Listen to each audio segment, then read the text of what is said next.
Udah. Baik, sebelumnya Assalamualaikum warahmatullahi wabarakatuh. Perkenalkan, saya Muhammad Sukasi Hakim Arya Maulana dengan NIM 187 dan ini teman saya. Dan saya adalah Wahyudi dengan NIM 187241033.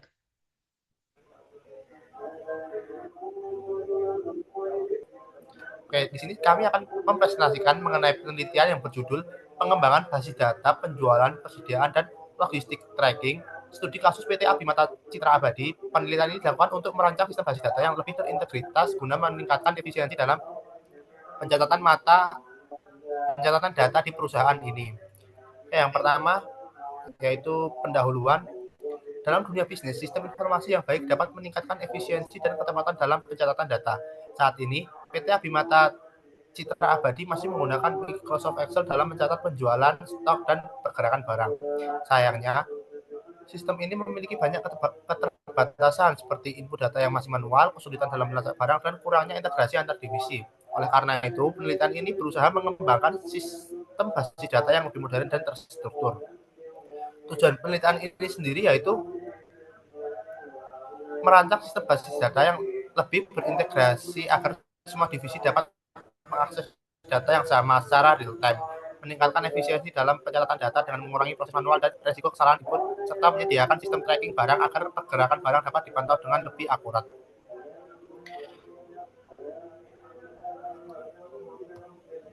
Kemudian yang selanjutnya adalah metodologi penelitian. Metode pengumpulan data yang dilakukan oleh studi kasus ini adalah yang pertama adalah dengan cara observasi langsung di PT Abimata Citra Abadi, yang dimana ini dilakukan untuk memahami alur kerja sistem lama dan kendala yang dihadapi. Kemudian yang kedua adalah wawancara. Wawancara ini dilakukan dengan pihak-pihak terkait seperti staf bagian inventory, sales, finance, dan IT untuk mendapatkan informasi tentang kebutuhan sistem baru.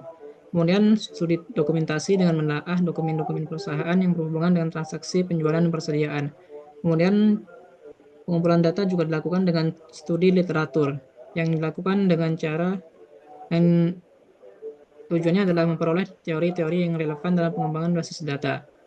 Sedangkan isi dari wawancaranya yaitu berisi pertanyaan-pertanyaan berikut ini, yaitu bagaimana proses pencatatan barang masuk dan keluar, bagaimana divisi-divisi berbagi data saat ini, apa kendala utama dalam pencatatan persediaan dan penjualan, kemudian seberapa sering terjadi ketidaksesuaian data dengan kondisi di lapangan. Next.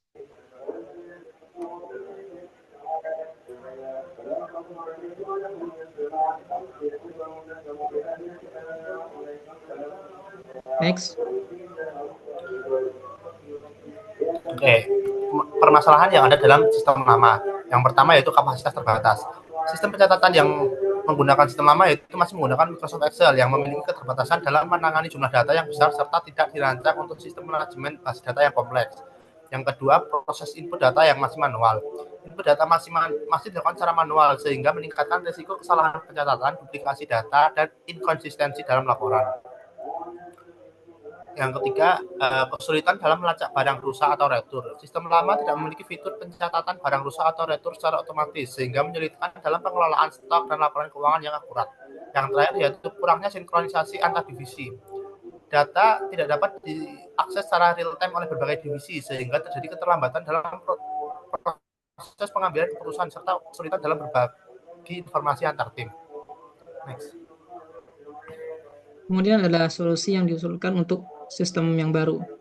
Untuk masalah permasalahan yang sudah disebutkan, solusi yang diusulkan adalah yang pertama adalah membangun sistem basis data yang lebih terintegrasi, agar semua divisi bisa mengakses data yang sama secara real time.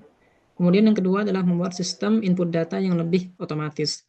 Hal ini dilakukan untuk mengurangi kesalahan manusia dalam pencatatan barang.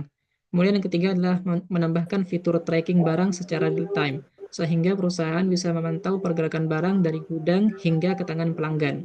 Kemudian yang keempat adalah mengembangkan sistem retur barang yang lebih terstruktur, agar barang rusak atau yang sudah dikembalikan dapat dikelola dengan lebih baik. Next.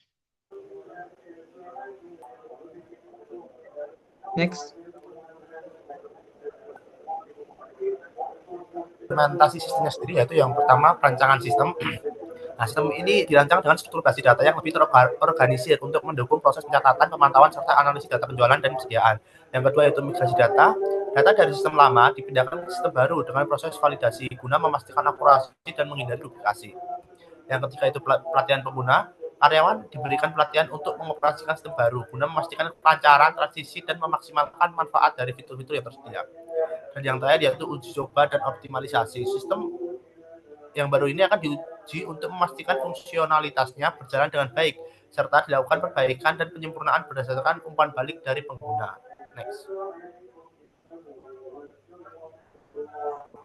Kemudian adalah kesimpulan dan manfaatnya. Kesimpulan dari penelitian ini yaitu yang pertama adalah sistem basis data yang baru ini akan meningkatkan efisiensi dalam pencatatan persediaan, penjualan, dan tracking barang. Yang kedua adalah sistem ini juga dapat mengurangi kesalahan pencatatan yang sering terjadi akibat input secara manual. Dengan adanya fitur tracking barang, perusahaan dapat lebih mudah memantau pergerakan barang dan mengelola retur barang. Kemudian manfaat yang diperoleh dari perusahaan jika sistem yang baru ini diterapkan, yang pertama adalah akses data yang lebih cepat, karena semua informasi dapat diperoleh secara real time, tanpa harus mencari data secara manual. Kemudian yang kedua adalah optimalisasi manajemen stok. Stok barang yang dapat lebih terorganisir dan selalu tersedia sesuai permintaan. Yang ketiga adalah efisiensi operasional. Sistem baru dapat menghemat waktu dan biaya dalam proses pencatatan serta transaksi barang. Next. Sekian presentasi dari kami. Apabila ada salah kata, kami mohon maaf. Wassalamualaikum warahmatullahi Warahmatullahi wabarakatuh. wabarakatuh.